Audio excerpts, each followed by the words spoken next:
Olá, pessoal, tudo bem? Sejam todos muito bem-vindos, bem-vindas a mais uma edição do painel Imagem e Credibilidade. Hoje nós temos a honra de receber o Dr. Carlos Elias de Oliveira para falar sobre LGPD, Lei Geral de Proteção de Dados. O que você e a sua empresa devem saber a respeito dessa legislação? É interessante porque tem tudo a ver com comunicação. Pensem um pouquinho. Eu aposto que você que está do outro lado aí da tela já entrou em qualquer site e abre uma janela pedindo para você confirmar, dar autorização, enfim, começaram a abrir algumas janelas nesse mundo digital aí, das empresas querendo que você confirme, que você endosse, que você autorize, enfim, nós vamos saber direitinho, de forma didática, o que é nessa legislação, quais as vantagens para nós, né, cidadãos, e para as empresas, enfim, aproveitando toda a expertise do Dr. Carlos Elias de Oliveira, ele é professor de Direito Civil na Universidade de Brasília e em outras universidades, né? Ele é consultor legislativo do Senado nessa área e também é membro da Academia Brasileira de Direito Civil. Então, bagagem Dr. Carlos tem de sobra. Ao meu lado, como sempre, o Alexandre Mota, meu parceiro, nesses conteúdos que são veiculados todas as quintas-feiras no nosso imagemcredibilidade.com, nas nossas redes sociais. Tudo bem, Mota? Antes de dar as boas-vindas ao Dr. Carlos, seja bem-vindo de novo aí para esse novo conteúdo. Bom dia, Estevam. Bom dia, doutor Carlos. Bom dia a todos que estão nos vendo aí, acompanhando mais um episódio do painel Imagem e Credibilidade. É um prazer tê-los aqui e é um prazer, doutor Carlos, tê-lo aqui para conversar de um tema tão relevante quanto a LGPD. Doutor Carlos, bem-vindo. Essa sopa de letrinhas ela é muito importante, né? Sem dúvida. Em primeiro lugar, eu quero agradecer muito o convite, estar ao lado do querido Estevam e do querido Alexandre, é um motivo de muita alegria, ainda mais para falar de um assunto que é, sem dúvida, um dos assuntos mais atuais que nós temos. E eu diria mais, nesse tempo de pandemia, nunca a sociedade se digitalizou tanto como nos tempos atuais. As pessoas encasteladas em suas casas, sem poder sair, ou com uma recomendação de não sair, acabam saindo, pelo menos, deixe o seu espírito sair, pelo menos, pelas ondas cibernéticas da internet. E, portanto, nesse tráfego digital, a pessoa passa a ter uma nova identidade, passa a ter dados pessoais que o identificam também nesse mundo virtual. Então, é muito importante a gente tratar de um assunto desse, que tem repercussões não só para os indivíduos comuns, como também para empresas, né? Antes de passar para o meu parceiro Mota, a gente pode afirmar, doutor Carlos, que a LGPD é uma nova forma, principalmente das empresas se comunicarem com seus consumidores, com seus clientes? Estevam, antes de responder a essa pergunta, eu queria só dar algumas noções gerais que eu acho que são importantes, sem juridiquês, com base no dia a dia. Lembro que quando eu era bem menor, criança, eu lembro que havia aquelas listas telefônicas, aquelas amarelas, e eu gostava de ficar o dia inteiro lendo e vendo os nomes das pessoas. E falava, deixa eu ver o nome, o telefone e o endereço também daquele meu amigo, daquele vizinho. Ah, vamos procurar fulano. E a gente não tinha o Google na época, mas a gente tinha a lista da Embratel, a lista amarelinha, para a gente poder fazer essa devassa pesquisa na vida pessoal das pessoas. E a realidade é o seguinte, é que o mundo virtual, ele nada mais é do que a potencialização desse ambiente que a gente já tinha, de abertura a acesso a dados pessoais das pessoas. Dados pessoais, a palavra dados pessoais, se refere a qualquer informação atinente a uma pessoa, referente a uma pessoa. Então, desde de informações cadastrais, nome, endereço e telefone, há também informações relativas ao perfil da pessoa. Então, se eu gosto mais de judô, eu, por exemplo, sou faixa preta de judô, apesar de estar um pouco parado e tal, mas gosto de judô, E é engraçado que o meu Facebook, toda hora aparece vídeos de um judoca aplicando um harai-goshi no outro e dando ippon, e toda hora vem para mim as mesmas publicidades relativas àquele perfil de preferência que eu tenho. Também o meu itinerário geográfico também é um dado pessoal, ou seja, eu costumo passar pela asa sul, pela asa norte e vou para tal lugar. Há inclusive uma prática interessante no mercado chamado de geopricing. O que é o geopricing? Empresas monitoram de onde o consumidor é e fixam um preço diferente, dando a entender se ele é de São Paulo, dá para pagar mais, se é do Rio, colocar um preço diferente. E a empresa coloca preços diferentes a depender de onde a pessoa está. Uma prática também de discutível legalidade no direito brasileiro. Mas esse é o ambiente que nós vivemos, das listas telefônicas agora ao Google e a esse ambiente virtual em que as pessoas têm duas identidades. Estevão, eu até costumo dizer que hoje as pessoas se multiplicaram. A proibição da ubiquidade, que é a proibição de você estar em mais de um lugar, já foi superada ao mesmo tempo, porque eu posso estar fisicamente aqui na minha casa, mas posso também ter um perfil no Instagram que me retrata também, e é uma projeção da minha individualidade, mas lá talvez eu me manifeste um pouco diferente. Posso ainda ter um outro perfil, um heterônimo, com outro nome, com outra característica, eu também passo a ter uma vida própria fora. Ou, às vezes, um pseudônimo também. O heterônimo e o pseudônimo tem uma diferença, mas a ideia é usar um outro nome para também me expressar. E o direito brasileiro, esse é o ponto, ele não trata da proteção de dados pessoais a partir da lei da LGPD. A LGPD é apenas mais uma areia no mar legislativo de proteção. A proteção de dados pessoais já é antiga no nosso ordenamento. É antiga. A Constituição Federal já prevê expressamente no rol dos direitos fundamentais, clausulados como cláusulas pétreas, já protege a vida privada e a privacidade das pessoas. Ali já tem uma proteção, uma diretriz do nosso ordenamento de que ninguém pode ser violado na sua vida privada. O Código Civil vai também, e a partir do artigo 11, trata também dessa proteção, protegendo o pseudônimo, protegendo o nome e protegendo também a vida privada. O artigo 21 do Código Civil é bem textual nessa proteção da vida privada. Acontece que, com a expansão do mundo cibernético, a gente passou, os juristas e os cidadãos, passamos a estar diante de uma situação nova, e o novo assusta. A gente não sabe exatamente o que é a internet ainda. A gente está começando a tateá-la como numa densa escuridão, tentando descobrir exatamente quais os limites que temos que pôr dentro da internet ou não. E nesse ambiente, o legislador, com certa cautela, editou, em primeiro lugar, a Lei do Marco Civil da Internet, uma lei histórica, porque trouxe alguns parâmetros, inclusive, de proteção a dados pessoais das pessoas, nessa lei para o ambiente da internet. A LGPD, a Lei Geral de Proteção de Dados, apenas é uma continuidade desse sistema nosso de proteção. E é um sistema, é importante dizer isso, que se espelha no modelo europeu. A gente tem basicamente dois modelos de proteções de dados no âmbito da internet.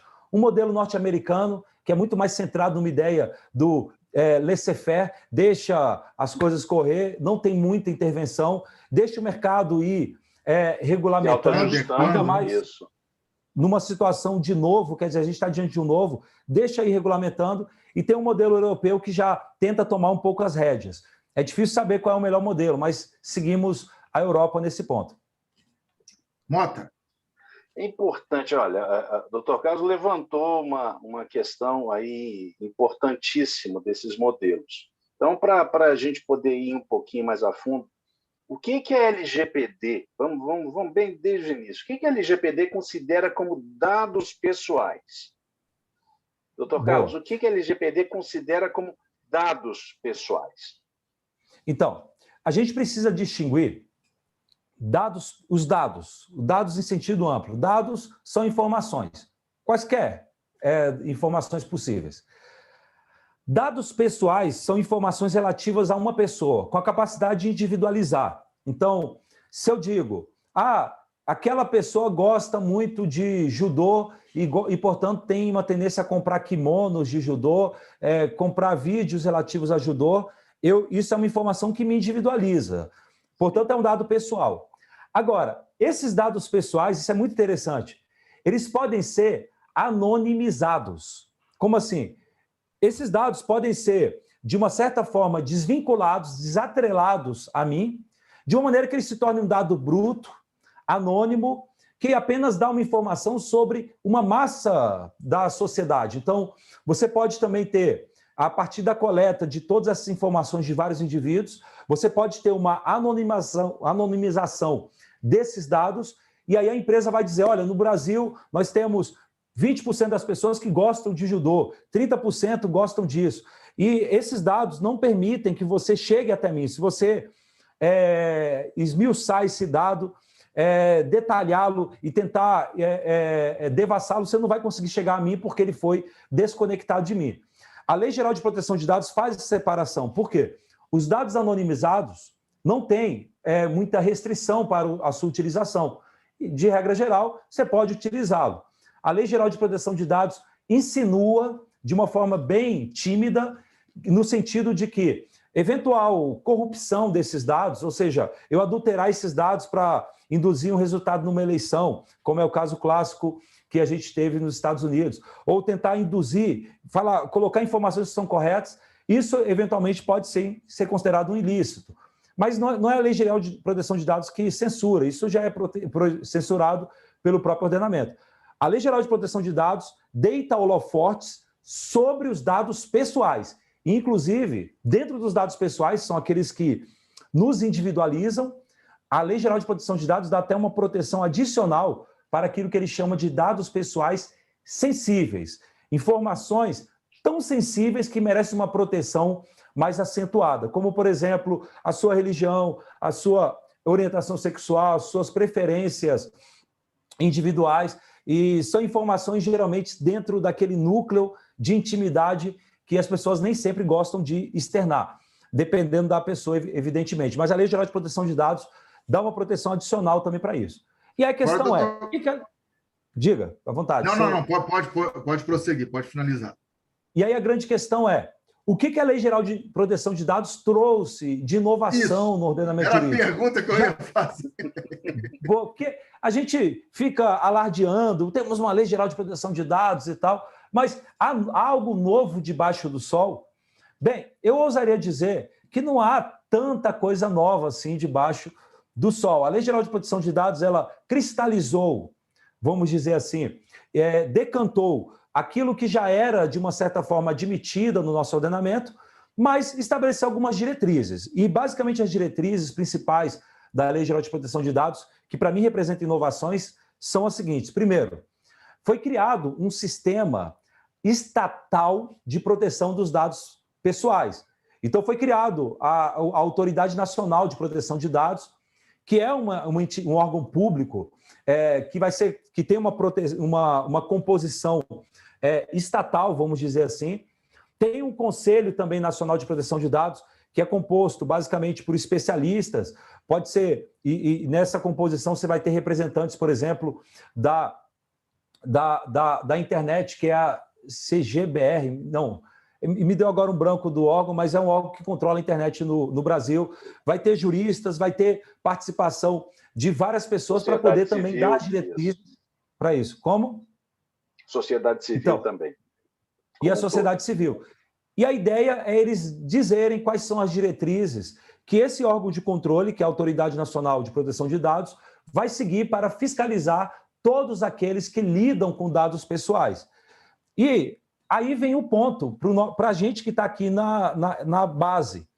Como que essa autoridade nacional vai me atingir? Bem, se eu trato de dados pessoais de forma profissional, veja bem, se eu, por exemplo, pego o seu telefone, Estevão, e anoto na minha agenda seu nome e seu telefone, eu tenho um dado pessoal, mas não tem fins econômicos, somos amigos, não tem conexão propriamente, finalidade econômica. A Lei Geral de Proteção de Dados não vai se intrometer nisso. Jamais a Autoridade de Proteção de Dados vai pedir meu iPhone para ver quais são os nomes que eu tenho e qual a destinação que eu dei, se eu compartilhei o seu contato com outra pessoa. Isso não vai ser feito porque não é da competência dela. A competência da Agência da Autoridade Nacional de Proteção de Dados é para aqueles que tratam de forma profissional os dados. Comércio de mailing, por exemplo. Como? O comércio de mailing. Empresas que compram listas. Que é algo extremamente comum. Então, eu tenho uma base de dados com vários e-mails e vou vender esses e-mails para outra pessoa. Sou uma empresa, montei um perfil no Instagram pedindo para a pessoa clicar aqui, coloca seu e-mail e você vai ganhar de graça um curso gratuito sobre ética e probidade. Aí a pessoa vai, tudo que é de graça, a pessoa vai e coloca o nome lá e fornece seus dados pessoais. Essa empresa que coletou os dados tem um dever, o dever de manter um mapa, um rastreamento da destinação desses dados. Ou seja, ela tem que dizer o que ela fez com esses e-mails. Você vendeu esse e-mail para outra pessoa, você vendeu para uma outra empresa, você passou para quem? E para poder fazer isso, ela tem que ter um consentimento prévio do titular do dado, que sou eu. Não tendo esse consentimento, tem uma infração à Lei Geral de Proteção de Dados e, eventualmente, a autoridade nacional pode aplicar multa e o próprio titular desses dados, eventualmente, poderia entrar com uma ação pedindo dano moral ou pedindo indenização contra essa empresa. Confesso que eu tenho um pé um pouco atrás com a Lei Geral de Proteção de Dados. Eu prefiro um pouco mais o perfil norte-americano por um motivo. Dois motivos, na verdade. O primeiro a Lei Geral de Proteção de Dados, a gente tem que ter ciência disso, o epicentro dos problemas não está no Brasil. A gente não é a sede do Facebook, a gente não é a sede do Google. Quem realmente manipula dados, controla dados e nos rastreiam, sabendo mais de nós do que nós mesmos. O Google sabe mais do que eu mesmo sei de mim. Sabe meu perfil de compra, minhas preferências e tudo. Essas empresas são regulamentadas pelo direito norte-americano. É verdade que a Lei Geral de Proteção de Dados, no golpe de audácia, vem e diz: Google, se você coleta dados no Brasil, você também vai estar submetido à lei brasileira. Mas o Google, isso é um problema que a gente tem no direito internacional, que é o chamado Private Regulation. Ou seja, a gente, na realidade, tem uma situação de entidades privadas que são maiores do que países. No momento em que o país... entidades privadas, por exemplo, que baixarem o rating do Brasil, baixar o nosso dado, essa empresa, como tem o Instituto IASBEC, por exemplo, acabaria com o Brasil, porque todo mundo tiraria o dinheiro, todo mundo iria ir para a lama, porque a gente tem uma dependência das entidades privadas. Então, o Estado tem que tomar cuidado, porque tem coisa que não dá para a gente fazer.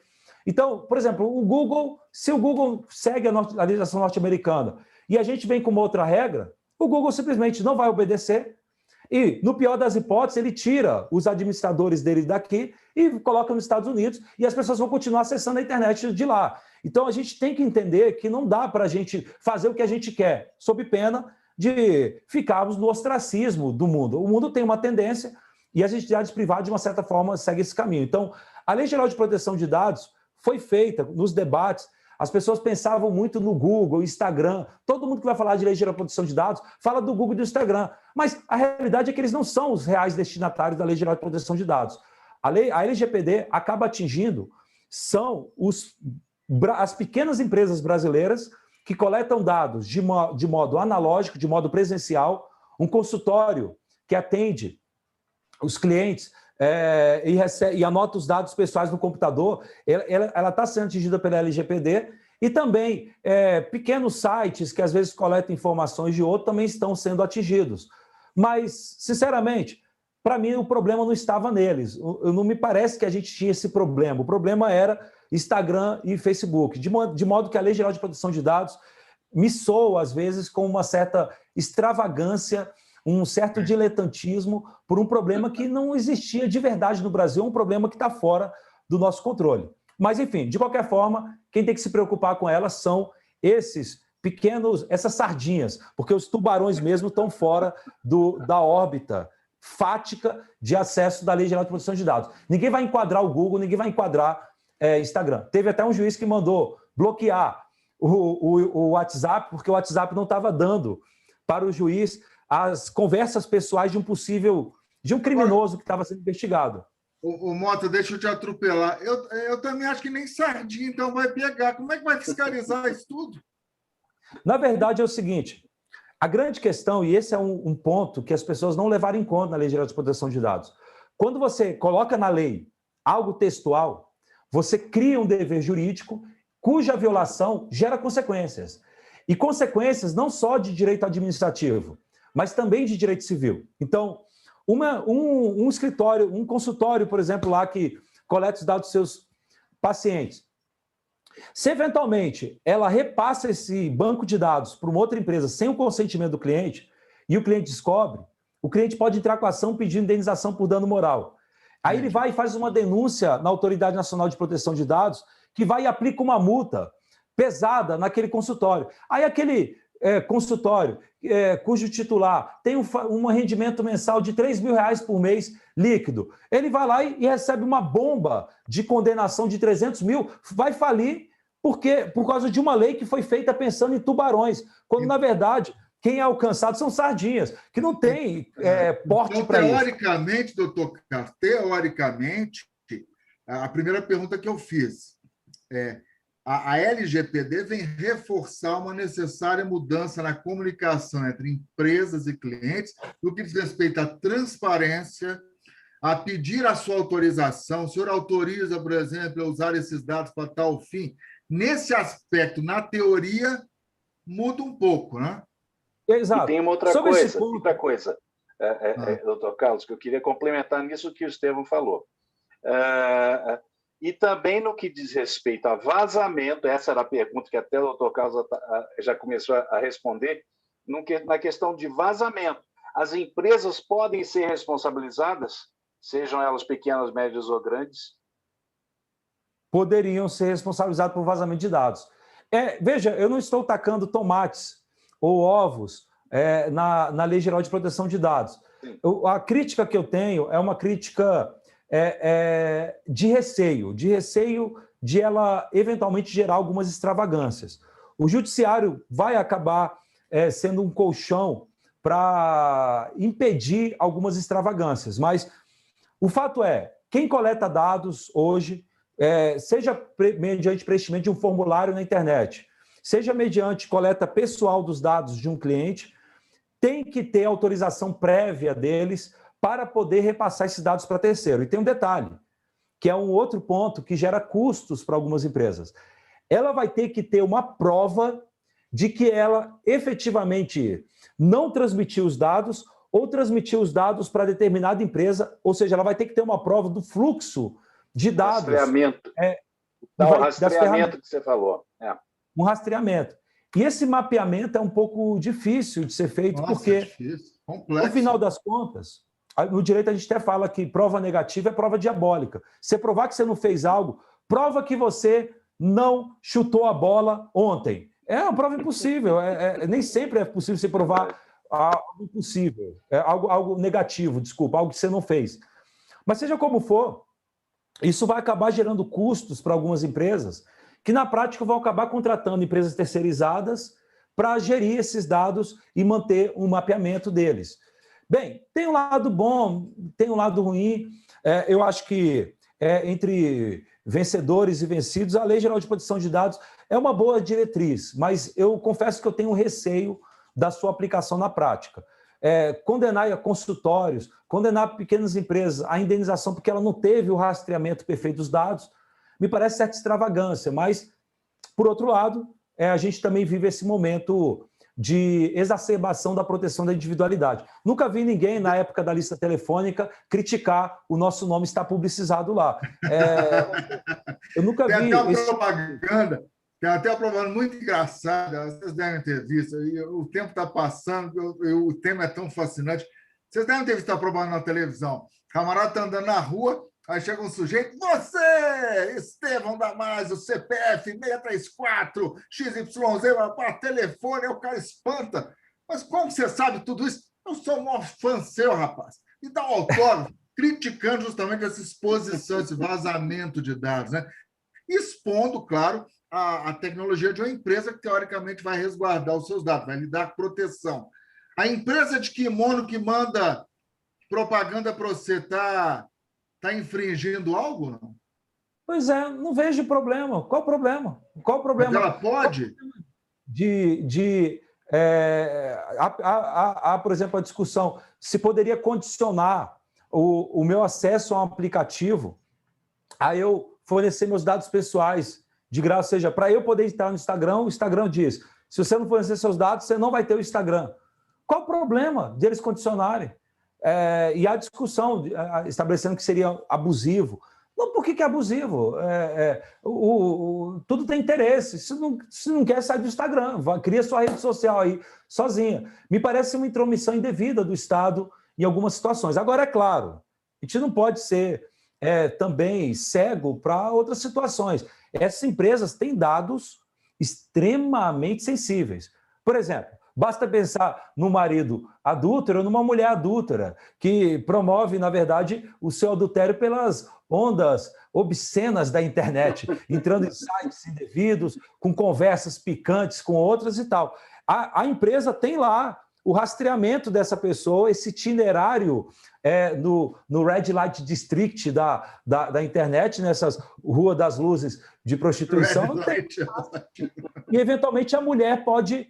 A esposa traída ou o marido traído poderia tentar ter acesso a esses dados. Isso é um tipo de dado que a empresa não pode fornecer de maneira nenhuma, está dentro do aspecto privado.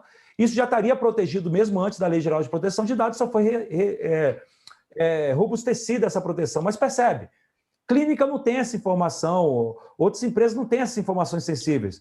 Estamos falando dos tubarões, estamos falando do Facebook, Google e etc., que não são regulamentados pela lei brasileira, ainda que a lei brasileira queira. Basicamente, a gente está ladrando, o cão latindo contra um leão. Ô, Mota, não está andando aí para a gente. Última pergunta aí, porque nós temos mais 5 minutinhos. Última pergunta, Mota. Doutor Carlos, isso aí que você está falando é tão importante, mas eu queria que você pudesse resumir, antes da nossa última pergunta, quais são os direitos do titular dos dados? Desculpa, quais são os direitos? Os direitos do titular dos dados. Pronto. Eu tenho o direito, no que diz respeito aos meus dados pessoais, de exigir que eles fiquem reclusos no âmbito daquela pessoa para quem eu forneci. Então, se eu forneci meu telefone, meu endereço para, por exemplo, a operadora telefônica não pode repassar para terceiros os meus dados, porque eu tenho o direito de ficar só, eu tenho o direito de permanecer no anonimato, eu tenho o direito de não ser incomodado. Essa é a ideia. Então, no momento que ela passa os dados para terceiros, sem minha autorização, esse terceiro pode começar a me atacar com propagandas, com ligações e importunando o meu sossego. Então, a ideia da Lei Geral de Proteção de Dados, nesse ponto de assegurar esse tipo de direito para o titular, é de proteger o direito ao sossego. Agora, isso gera outros tipos de reflexões, porque isso também acaba gerando um ilhamento das pessoas. As pessoas acabam se tornando mais separadas uma da outra, e até que ponto isso não teria impactos sociológicos na desfragmentação de uma sociedade? Porque, querendo ou não, e na época das listas telefônicas, todo mundo acabava sabendo quem era e tinha contato. Agora, será que todo mundo teria esse direito de se ocultar? Bem, me parece que a gente tem que saber achar uma solução intermediária, e eu não sei qual é, eu só trago aqui a nitroglicerina na fogueira para jogar, mas... Uma boa reflexão. Solução, propriamente, eu não tenho. Doutor Carlos, então, se não tem essa resposta imediata, certamente vai ter uma bússola para o nosso seguidor, né? Para onde podemos ir, enfim, o que o senhor pode deixar como mensagem, até como um alerta para quem está acompanhando essa entrevista?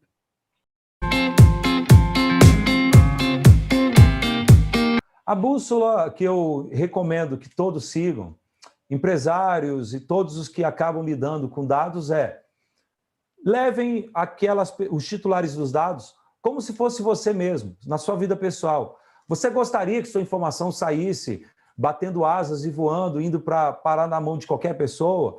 E, portanto, esse grau de empatia, não fazer com o outro o que você não quer que seja contigo, eu acho que é um bom farol para você poder saber obedecer à Lei Geral de Proteção de Dados, que é edificada sob essa ótica. E coletou dados, só repasse para terceiros se houve autorização específica. Minha recomendação, inclusive, é que nunca nem repasse, para evitar qualquer tipo de desgosto futuro. Boa. Doutor Carlos Eduardo Elias de Oliveira, muito obrigado pela participação. Ele é professor de Direito Civil da UNB, de outras universidades, consultor legislativo do Senado e membro da Academia Brasileira de Direito Civil. Foi um prazer, privilégio tê-lo conosco. Até uma próxima oportunidade. Mota. Muito obrigado, doutor Carlos. Um forte abraço, muito obrigado.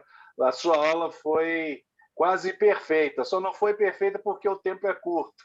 Mas quem vai aproveitar, eu costumo dizer sempre, quem aproveita o nosso conteúdo é o seguidor do Dr. Carlos, é o seguidor do Imagem e Credibilidade, é quem vai assistir esse conteúdo, porque esse conteúdo é seu. Então, obrigado, Dr. Carlos, por ter vindo aqui. E na semana que vem, nós certamente teremos mais um brilhante convidado com mais uma brilhante entrevista e conteúdo para quem nos segue. Então, muito obrigado, doutor Carlos, por ter vindo aqui no Alexandre, querido, muito obrigado mesmo. Estevão, querido, também, muito obrigado por esse convite maravilhoso. E um abraço a todos os ouvintes também. Imagemcredibilidade.com, conteúdo disponível a partir desta quinta-feira até semana que vem, pessoal. Terça, Estevão. A partir desta terça-feira. Esta terça-feira, nos canais. Nesta terça-feira, nos canais Imagem e Credibilidade, em vídeo e podcast. Um abraço. Um abraço a todos. Tchau, tchau.